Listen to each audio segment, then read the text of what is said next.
Have you ever wondered why some women choose to live alone? Not because they have to, but because they want to? You might have heard people say she's lonely, or maybe even that she's difficult to understand. Perhaps you've wondered if she's running away from something. But what if this choice wasn't about loneliness at all? What if it wasn't about rejecting love, but instead about embracing something much deeper?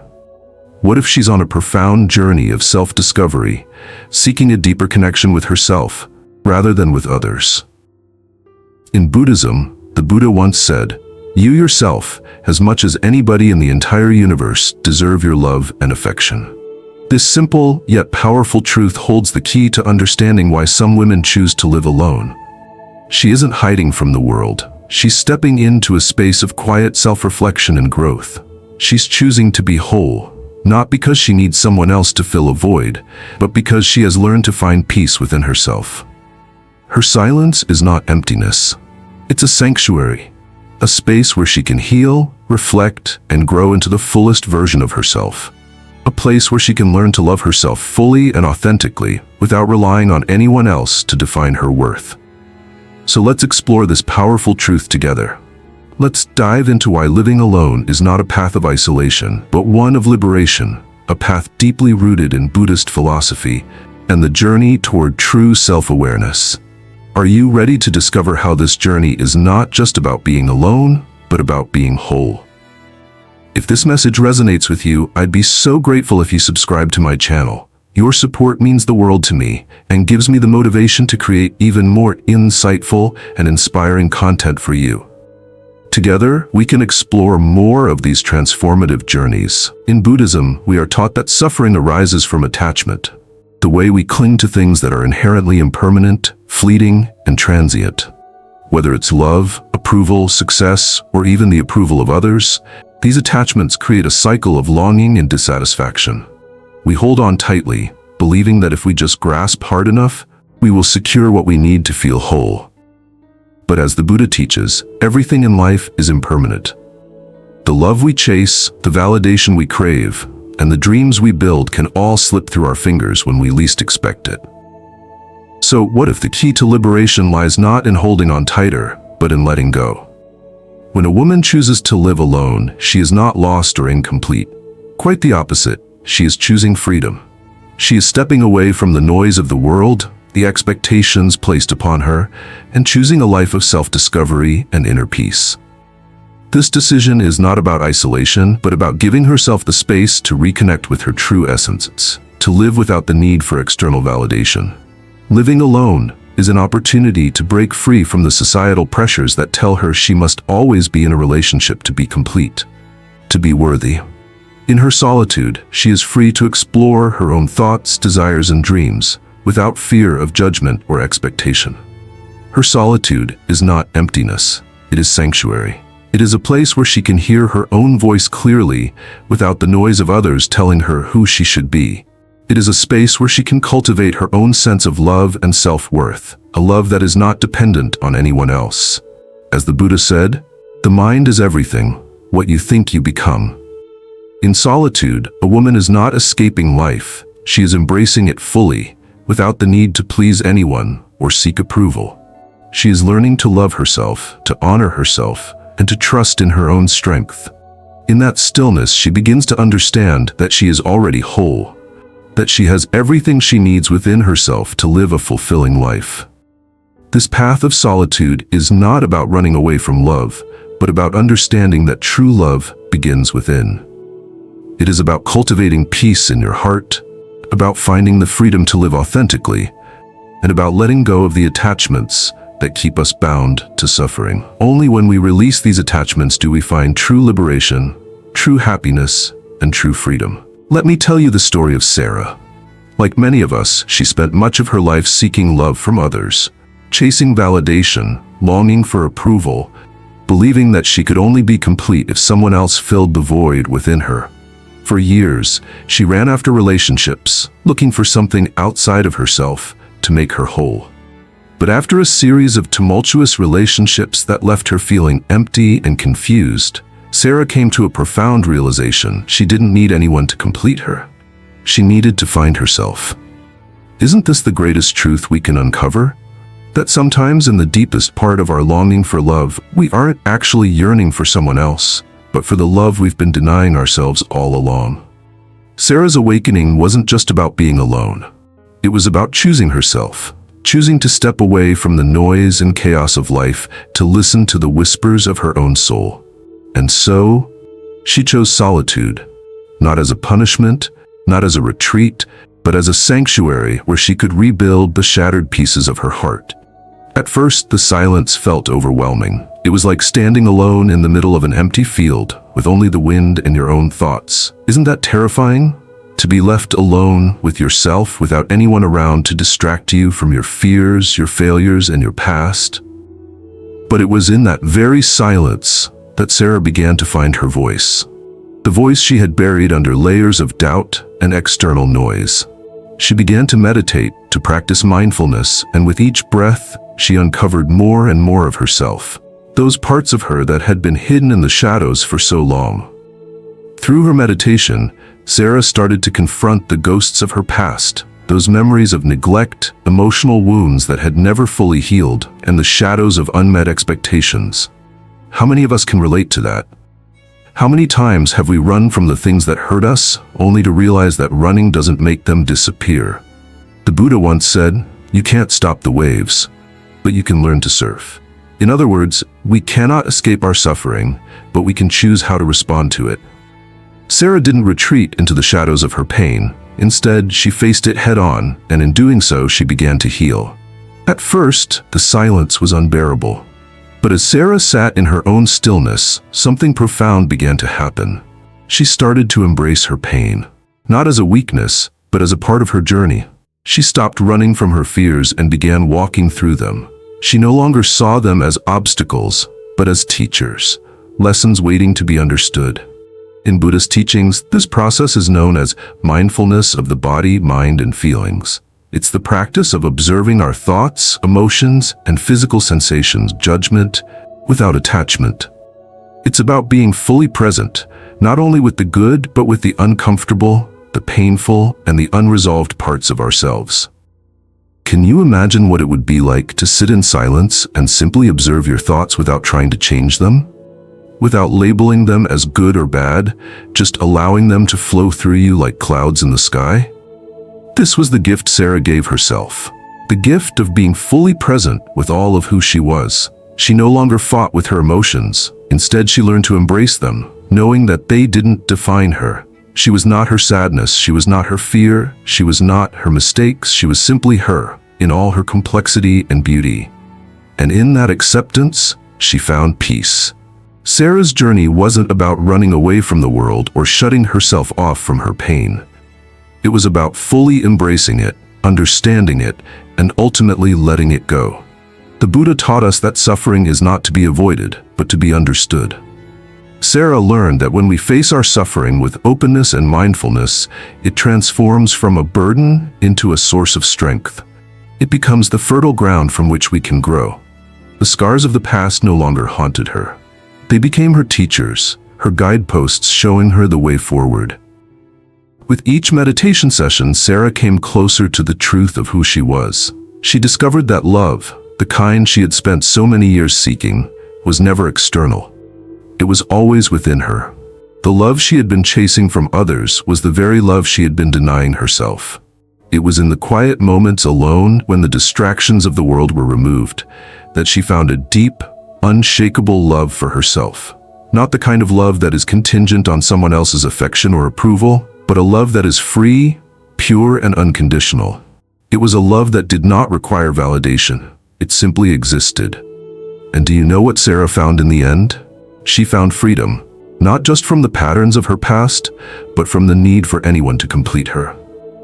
She realized that she had always been complete, that the peace and love she sought outside had been inside her all along, waiting to be discovered. And when she discovered it, she could share it freely with others, not because she needed to be loved, but because she was love. Perhaps this is the most profound lesson of all. To heal, we must stop running from our pain. We must face it, feel it, and allow ourselves to grow from it. True healing comes not from avoiding suffering, but from walking through it with courage and acceptance. It is only when we learn to love ourselves fully, in all our messiness, our mistakes, and our beauty, that we can truly be free. Sarah's journey revealed a profound truth that Buddhism teaches us. True love begins with self-love. For so long, Sarah had searched outside herself, seeking validation from others, believing that she was incomplete, that something was missing in her life. But as she stepped into solitude, as she chose to walk alone for a time, she began to realize something that changed her life forever. She was never incomplete. She was whole within herself.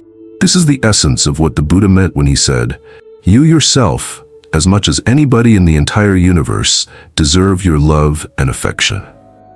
These words echo through time, reminding us that the first and most important love we must give is to ourselves. We are not vessels waiting to be filled by someone else. We are whole, complete, and worthy of love simply because we exist. And when we fully embrace this truth, when we stop searching for someone to complete us, we unlock the ability to love ourselves deeply and unconditionally. In solitude, women like Sarah discover the truth of their own wholeness. They stop looking to others to fill the empty spaces they believed were inside them. Instead, they begin to nourish and respect the completeness they already carry. They understand that love, in its purest form, does not diminish or deplete. It does not seek to possess or control. True love, the kind that comes from within, simply nourishes, nurtures, and supports, like a gentle rain that nurtures the soil, allowing it to bloom without asking for anything in return. When a woman learns to love herself, she opens a space in her heart where authentic, healthy relationships can grow. These relationships are no longer about dependence, about needing someone else to define her worth. Instead, they become a beautiful dance between two whole individuals, growing together in mutual freedom, respect, and admiration. She no longer accepts love that makes her feel small or incomplete. She seeks love that elevates her, that enhances her essence, that sees her as she truly is, not as someone who needs to be fixed or filled up. This was something Sarah slowly came to understand.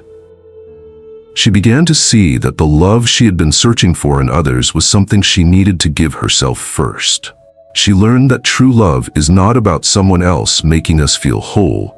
It is about discovering that wholeness within ourselves. Only then can we share that love in its fullest form. Let me share a story about Lily, a woman who had spent years in relationships, always feeling that something was missing. She thought that if she just met the right person, everything would fall into place. But no matter how many relationships she had, she always felt unfulfilled, always searching for that missing piece. One day, after a particularly painful breakup, Lily decided to take a step back. She chose to spend time alone, to be with herself, to learn to love who she was without the need for external validation. At first, the silence was deafening, but as the days passed, Lily began to realize that the silence wasn't emptiness, it was an invitation.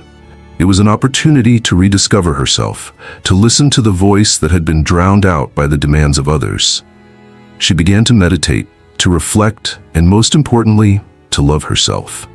She stopped looking for love outside of herself and started nurturing the love within. It wasn't easy, and there were days when doubts crept in. But as she continued to grow in self-awareness, she found that the more love she gave herself, the more her life began to change. Lily eventually met someone who respected her independence, who saw her as whole and complete, not as someone who needed fixing. She no longer sought approval or validation. She loved herself enough to accept only the love that nurtured her, that saw her strength and beauty, and that allowed her to remain true to herself.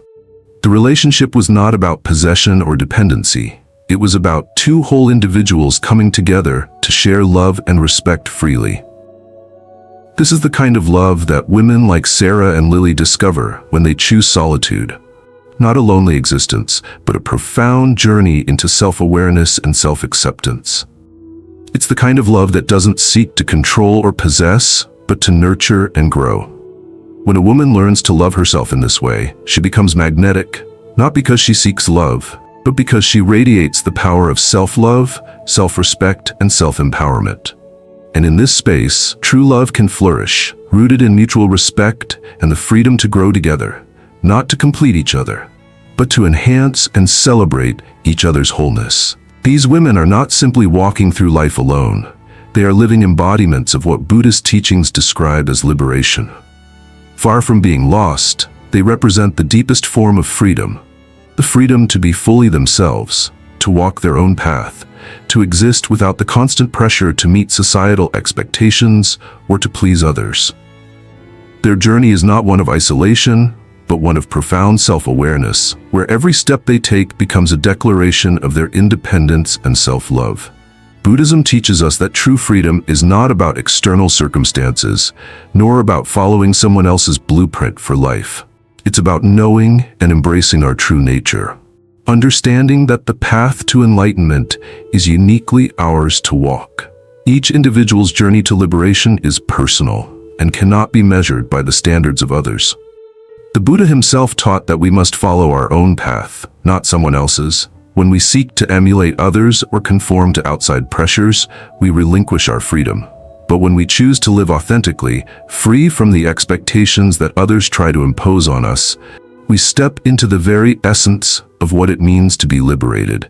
As the Buddha said, "Peace comes from within. Do not seek it without."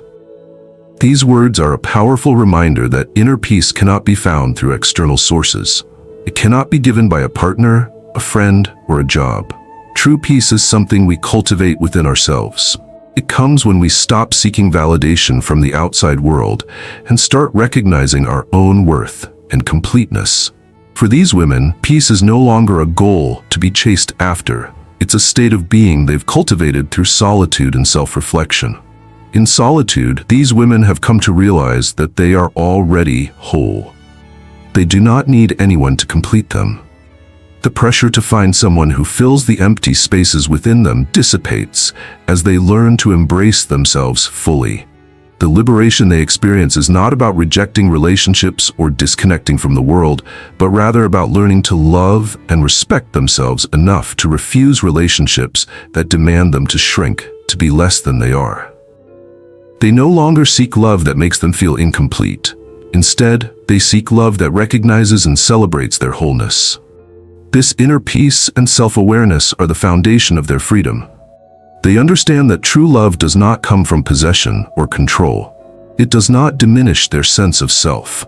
Love, in its purest form, simply nourishes, supports, and uplifts. It allows both individuals to grow side by side, with mutual respect and appreciation for each other's individuality. This is the kind of love that these women seek. Love that enhances their essence, not one that makes them feel smaller. By choosing solitude, they have not isolated themselves out of fear or despair, but rather as a conscious decision to reconnect with their own inner wisdom. In the silence, they've learned to hear their own thoughts, to listen to their own hearts, and to respect their own needs.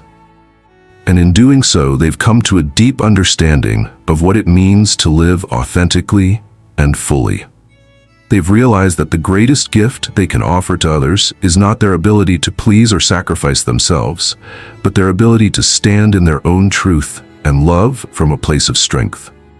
Their lives are a reflection of the Buddhist principle of right action, choosing paths that are in alignment with their values and inner peace. They no longer measure their worth based on external markers of success, approval, or relationship status. They understand that their worth is intrinsic, that they are valuable not because of what they do for others, but because of who they are at their core.